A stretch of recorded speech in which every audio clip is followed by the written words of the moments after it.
So this is a quick lesson in the Teka glass hob cooktop. If you've ever found yourself in a situation where you're traveling and you find yourself in an apartment with one of these cooking apparatuses, here's a quick lesson in how to use it because the videos that are online that I found weren't very helpful. So right here, this is the on-off switch, and you have to hold it down pretty firmly.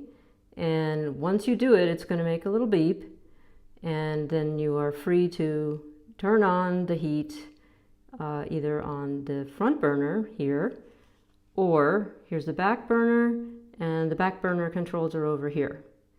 So basically, I believe this lock key is probably, to keep you from turning it on accidentally.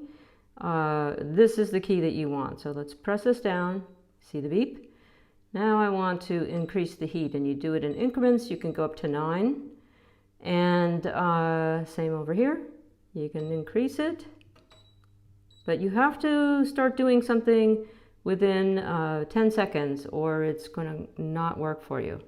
So here are the burners, they're warming up. You can of course bring the heat down by pressing the minus button, and I believe if you press both buttons at once,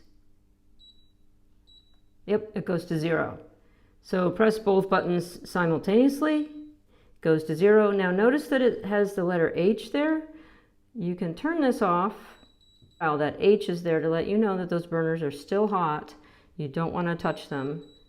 And they will remain hot with the H symbol here until it has finally cooled down. And that is probably all you need to know if this is not your unit and you just want to heat something up on it. All right, good luck.